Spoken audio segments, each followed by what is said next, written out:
I've said it time and time again that as long as Raila's bread is not buttered, then Kenyans should expect nothing short apart from political hooliganism. And this is brought about simply because Raila, being a politician, he has to look for a strategy that he is going to put or engage his followers in perpetual political anxiety all the way to 2027.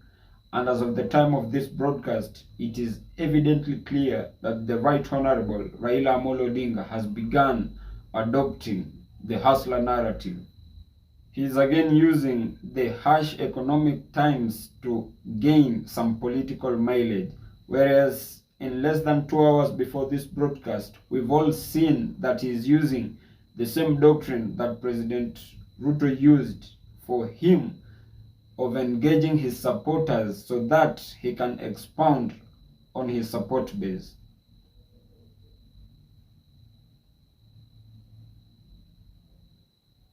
And of course, this did work for President William Samoei Ruto. Of course, each and every Kenyan can't wait to see if the same ideology is going to work for the Right Honorable Raila Amolo Odinga.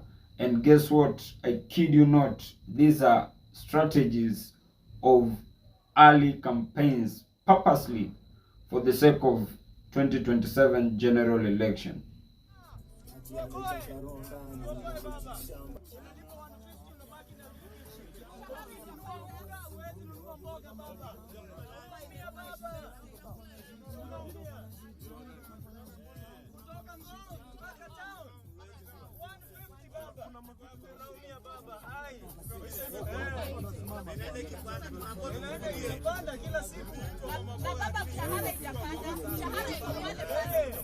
Ukienda kwa muhindi pale town ni 500 baba.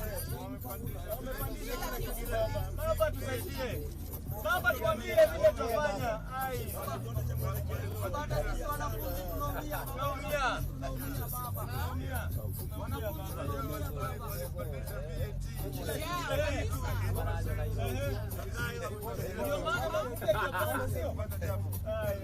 Na baba bei ya Uber pia iko juu. Kila kitu iko juu. Huwezi panda Uber. Nauli. Moja ni 250 baba. Watu wanasema 180, they are just lying around. It's 250. Baba hata ile ya kisiagi imepanda. Hata ile unga ya kisiagi imepanda. Eh, rima iko juu. 450. Baba tuokoe. Stima nayo imepanda. I used to pay my bill at 2,500 monthly. Right now it's 5,000 constant. Monthly. Na tunaona ni ukora ya stima baba, hata token ukiweka 100 haiwezi fika siku yote. Everything has doubled. Baba tunaumia. Wananchi wa kawaida Tutaenda wapi? mtungi 20 liters saizi ni 15 shillings. I used to be 5 Nyinyi mko na bahati. Wananchi wa kawaida anaumia kabisa. Mko na bahati ni 25. Mtungi moja 25 shillings. Unaona kwa kijiji kabisa kama kule Gatina, Kangware kule mtungi ni shilingi 15. Watu wana bahati Kwa baba. tunanunua na shilingi 3. Hiyo imekuwa ngumu kabisa. Hao wako na bahati baba. Pale kuinda, hata maji pale kuinda ni 25 mtungi moja. Mtungi moja ni 25 liters. Pale kuinda. The same ideology that the Right Honorable Raila Amolo Odinga is trying to imply is exactly the same that gave birth to Tangatanga, the Tangatanga narrative from the former president Uhuru Muigai Kenyatta. Hii kijana anaitwa Ruto, unajua kila weekend anatangatanga kila pahali. Atakuwa anapitia hizi machorochoro. Akiona kuna kitu inaenda kona mumwambie. Si namna hiyo? Si namna hiyo? Tuhakikishe kazi ya wananchi imefanyika. Tumekubaliana? Ni wangapi wamesema tuache siasa twende kazi? Twende kazi. But from my seat, I strongly believe that the Right Honorable using a matatu to town was more of a PR and a well-staged, managed and choreographed strategy for campaigns. And why am I reasoning in that angle? It's simply because how will one convince me, like a 2-year-old kid, that the Citizen TV journalists were full aware that the Right Honorable Raila Amolo Odinga was going to use a certain route to town, to an extent that immediately when the Right Honorable was on board, then they were also present. I remember back then, he using government choppers moving from point A to point B, and guess what? There's no any media station that will highlight or air on the same.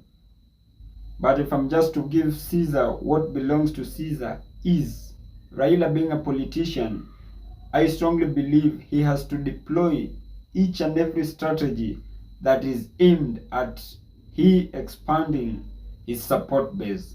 That can be the first strategy. The second strategy could be the earlier stated strategy of he collecting the 10 million signatures. He can as well collect the 10 million signatures, of which that can be used for he to gauge his support base.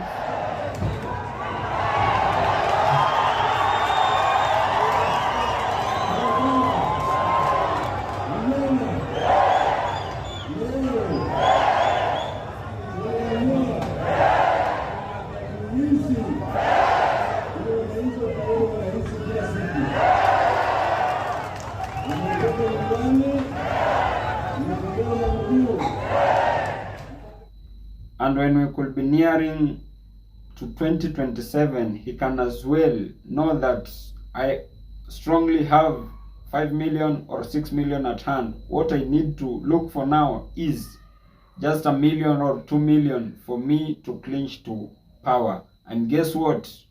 He has a very difficult task to conquer by removing President William Samoei Ruto in office. In fact, if you ask me, of that battle he has of removing President William Samoei Ruto in office, I think it is next to impossible. Or it is equally like for a common man kissing a beehive that is full and presence of bees in broad daylight. But honestly, that has just been my opinion. If you do have a contrary opinion to mine, kindly just feel free to drop them in the comment section and I'll give them a right of reply. And as I come to the penultimate part of this video, in case if you're watching me for the very first time, kindly just consider hitting on the subscribe button. If you have been watching my videos and you have not subscribed, kindly just consider hitting on the subscribe button. And more so, if you're watching me from a different platform, either Telegram, TikTok or Facebook, kindly just head on over to YouTube, search for Mohamed Sudi. I'll be the first right person to pop up. If matters socio-economic and political matters are your great areas of concern, kindly do consider hitting on the subscribe button so that each and every time that I upload a new video, it will automatically reflect on a notification panel. And by so doing, you'll simply be supporting my content. Thank you, and may God bless you.